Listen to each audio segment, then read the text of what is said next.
Hello students, let we see what are the topics which we are going to cover.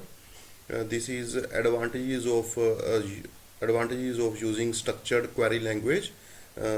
In this we will learn what is the advantage of structured query language, why we use structured query language, and the advantages of data definition language, which are the category of structured query language.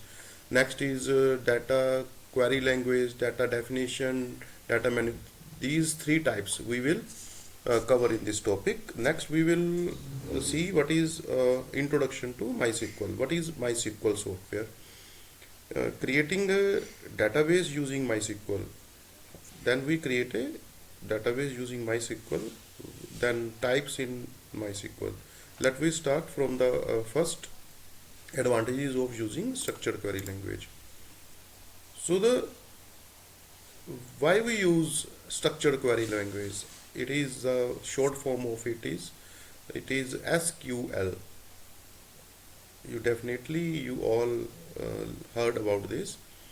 So first advantage why we use it. It is used to store data in the form of table to give relational database view. In the last topic you already learned what is relational data model. Now to implement the relational data model we require a software, that is SQL. So first advantage of it is used to store data in the form of tables. This is relational view of the data. The table name is student, and here is some columns which are storing the information of 4 students, their name, their marks. So first requirement of structured query language is it is used to store data in the computer system. Second, when we store the data, the second thing is we have to retrieve this. Retrieve means to access or view. Retrieve, access or view are same things. We will review, we will retrieve the stored data with the help of certain queries when required. When our requirement arises, then we will retrieve this data. Now third is we store data, then sometimes it may happen that the data is which we have stored, it is of no uses. At that time we have to delete that data. So there should be a software which can delete the data very efficiently, so the other data which is of our requirement accidentally will not be deleted. So deletion operation is very important when we store the data in the database. Next is to insert data. It is not deleting, we are inserting more data in our stored data. We have stored say 2 files and now we want to store one more file. Then the earlier 2 files should not get affected with the third file or third instance of data. Next is to update or change stored data. This is not deletion, this is not insertion, this is updation. If you want to update the phone number of any person, this is called updation, change of storage of data. This is the third requirement, this is third advantage of the structured query language. Next is to merge stored data with the help of queries when required.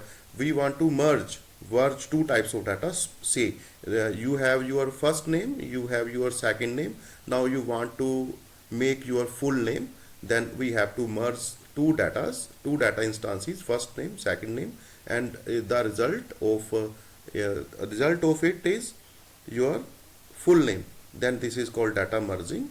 Data merging is of more, there are more types of data merging, but this is the simple example. If you want to merge 2 fields or 2 rows, then you can merge them. Next is to provide facility to make relationship between data. For this, to understand this thing, you can see these two tables. This is hostel table and this is a table of student. In this, you can say that these are the two tables of the same database, and this arrow is showing the relationship between these two tables. Hostel number, here is also hostel number. You can easily find out the hostel name of the student whose roll number is 1. Roll number is 1, name is AA, and hostel number is 1. When you go to this table, then hostel table, then you can find out that the roll number 1 is residing in the hostel Bhagat. Fine. So these type of relationship between data can be done, can be established, can be implemented in the database using structured query language. Then the very important aspect of the database is it reduces duplicacy of data. It may happen over the time that we may store the same instance of data so many times. So if we use structured query language, we design our database in such a way that we reduce the duplicacy of data. Okay. Now next is structured query language categories. There are 4 categories. Basically there are 4 categories. There are one or more categories, but we are not covering in these slides, in this slideshow, because that is not in your syllabus. Now first category is data definition language. These are the some commands of MySQL which we covered in your syllabus. Data definition language. Second is data query language. In this select command is there. Data manipulation language, insert, delete, update. These are the fourth is data control language. Privilege related commands. Privilege means rights to use the data. One person having rights to use some tables, and another person is having rights to use some more tables or another tables. That types of commands can be used by giving data control language. We will talk about these first 3: data definition language, data query language, and data manipulation language. It is called DDL, DQL, and DML. First of all, what are the advantages of data definition language? These advantages and these needs, these requirements are derived from our previous slide. This slide, from this slide, these are the derived from these. Now, but in detail we are doing now. But DDL commands are used to make database in computer system through MySQL software.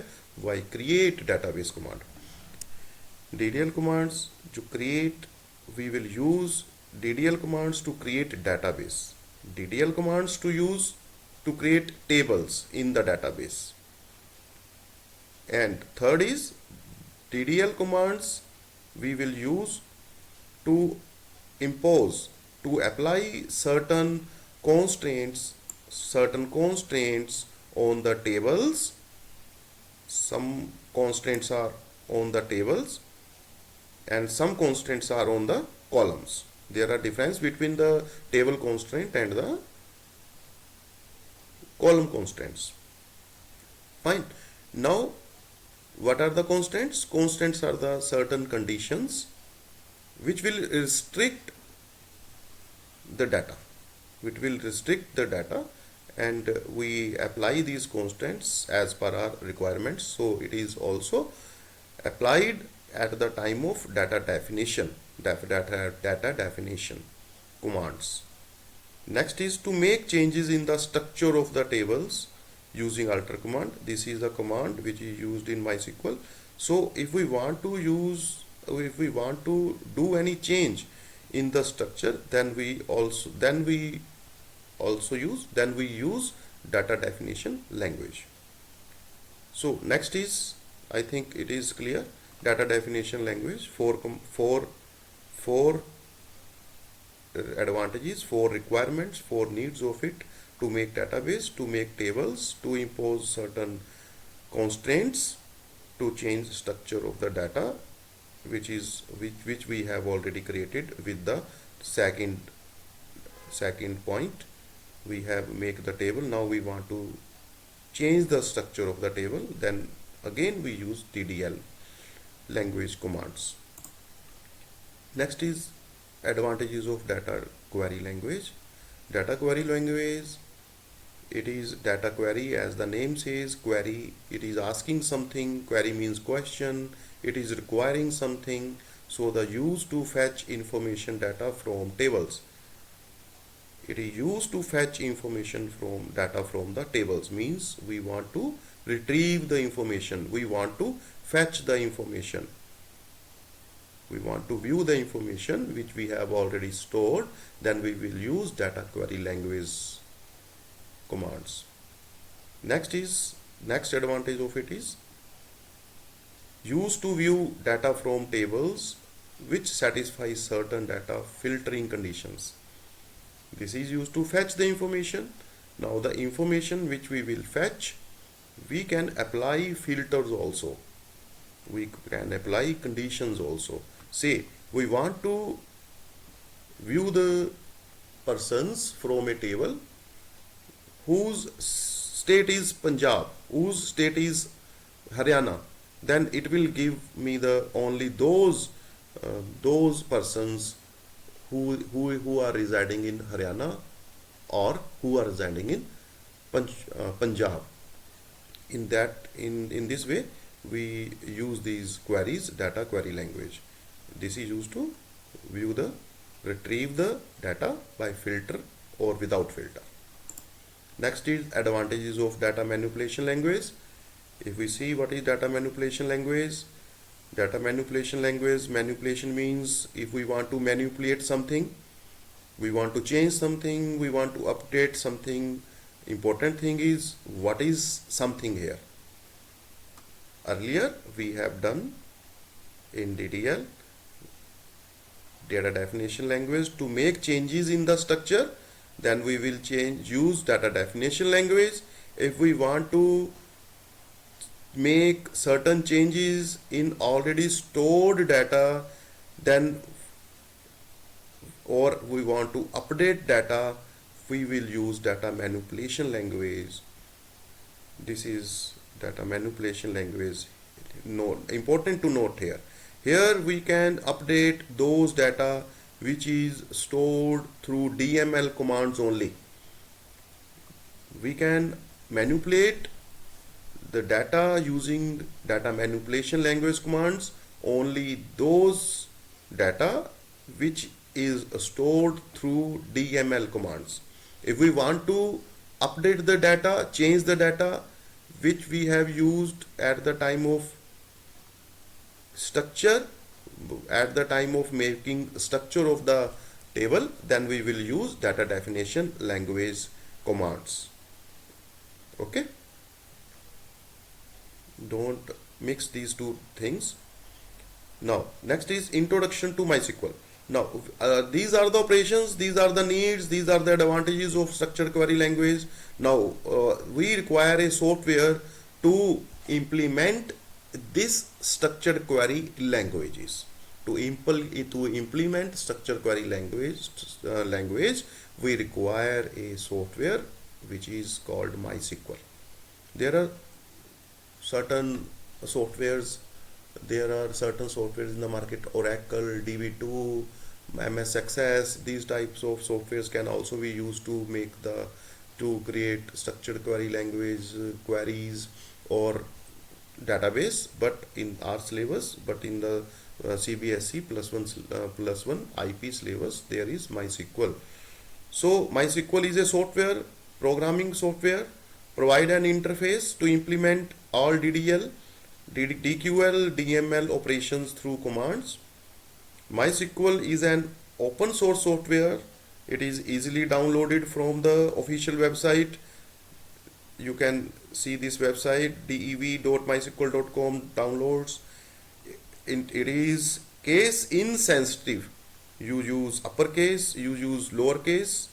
You can write name as this, name, NAME in small letters, in small case, and lowercase, and in name you can type like this. Both are same, both are same. Or you can mix it also, n small, n capital, a small, m capital. All commands will be given on prompt. MySQL, there will be a prompt when we use MySQL software. All commands will be given on this prompt. Always end SQL statement or query or command with a semicolon, then it will work, otherwise it will give an error message. To create a database using MySQL, how we use MySQL? First you install MySQL on your system and give it its password. Now first thing is we have to create a database. To create a database in MySQL, use following commands. MySQL create database, database name. If we want to create a database school, we will use the following commands. Create database school. This is the command to create a database school. Here it is the database name. Very simple command, create database school. It will create a database of the name school in your systems. Next is, now we want to check command to check database is created or not. We want to check our database is created with the command create database or not. So to check, you will use this command show databases. It will give you entire list of database in your system. Show databases. The word is databases. Now our database is being created.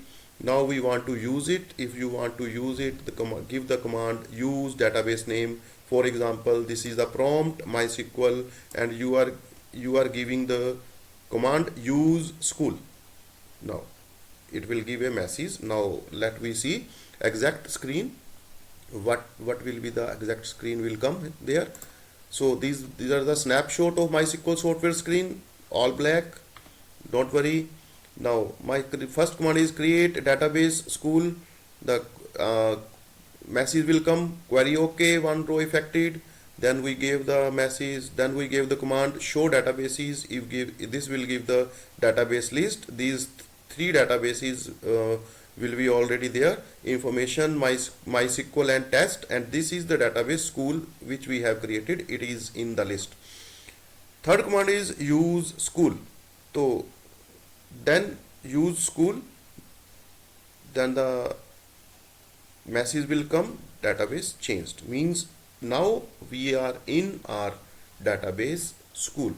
Whatever command we will do, what query we will do, will apply on now this database school. Okay, next is the when we want to create the tables, there are values in tables. Those values having the data types, those values having certain data types, certain types. So let we see what these types can be. So the values which we store in the tables in database, the values can be character, var character, integer, float, and date. Let we see what is character. Character is alphabets. Characters are the alphabets, set of alphabets, or they are set of digits but without sign. It is neither of plus, it is neither plus or minus. It is neither positive or negative. It is without sign, 0 to 9. Character set is all alphabets, capital A to Z, small a to Z, 0 to 9, and all special symbols. These are covered in the characters. If we want to take name, then we will take character or var character. If we want to take the address, then we will take character or var character. But what is the difference between these two? This is the character is of fixed length, what var character is of variable length. How? Suppose you are giving a length of 10, and you are feeding data with the width of 6 or 4. Say we are giving the data of 4 digits, 4 characters, then the remaining 6 characters will be fixed for that particular value. this is sometimes here maybe the wastage of storage, it is fixed, then it will pad the remaining 6 characters with the white spaces on the right. Fine. If you are taking var character, say var character is of 30 means maximum 30 characters, and you are giving only 4 characters in the actual data, then there will be 26 characters empty, 26 character empty space. Then this is the var character, 26 character space is reallocated to the memory. It is not fixed to the that value. They both are important, but here maybe if you accidentally take the character and not filling the data, it will definitely wastage of storage space. This is the range of the character 0 to 255. This is the range of var character 0 to 6555. This is the width of the column. This is the width of the column. And next is int for integer, and in numeric value this will take 4 bytes of storage. When you give one value, it will take 4 bytes. If you give marks or temperature type values, you will give integer. Then this is the range of it. This is minus this thing to minus this value. This is the, if you want to take number bigger than this number, more than this number, then you will take big int. This is int, you will take the data type big int.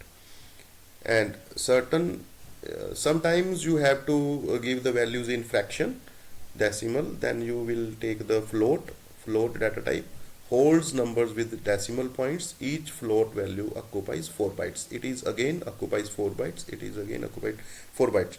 Next is you want to give the data type date, like date of joining, date of birth, date of marriage, date, these types of dates. Then you will take the that field of data type date.